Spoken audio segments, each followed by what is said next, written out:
La méditation de ce 29 décembre est intitulée « Le sabbat dans le ciel ».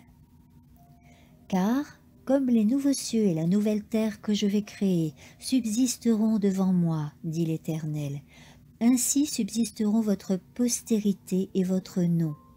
À chaque nouvelle lune et à chaque sabbat, toute chair viendra se prosterner devant moi, dit l'Éternel. Ésaïe 66, 22-23. Au commencement, après avoir achevé l'œuvre de la création, le Père et le Fils s'étaient reposés le jour du sabbat. Quand eurent été achevés les cieux et la terre avec toute leur armée, Genèse 2.1, le Créateur se réjouit avec tous les êtres célestes dans la contemplation de ce glorieux spectacle, pendant que les étoiles du matin entonnaient des chants d'allégresse et que les fils de Dieu poussaient des acclamations. Job 38.7.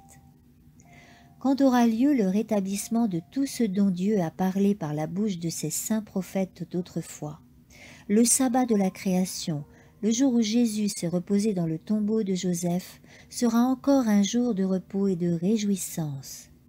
Le ciel et la terre uniront leurs louanges, quand de sabbat en sabbat, les nations rachetées se prosterneront dans une adoration joyeuse devant Dieu et devant l'agneau. Les nations des sauvés ne connaîtront d'autre loi que celle du ciel.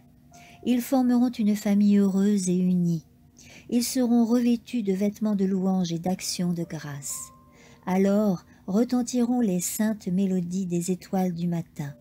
Tous les fils de Dieu feront éclater leurs accents joyeux. À chaque nouvelle lune et à chaque sabbat, toute chair viendra se prosterner devant moi, dit l'Éternel. Alors la gloire de l'Éternel sera révélée, et au même instant toute chair le verra. Le Seigneur, l'Éternel, fera germer le salut et la louange en présence de toutes les nations. En ce jour, l'Éternel des armées sera une couronne éclatante et une parure magnifique pour le reste de son peuple. Ésaïe 66, 23, 45, 61, 11, 28, 5. Aussi longtemps que dureront les cieux et la terre, le sabbat restera comme un signe de pouvoir du Créateur. Et quand l'Éden refleurira sur la terre, le saint jour de repos de Dieu sera honoré de tous. De sabbat en sabbat, tous les habitants de la nouvelle terre glorifiés viendront se prosterner devant moi, dit l'Éternel. Amen.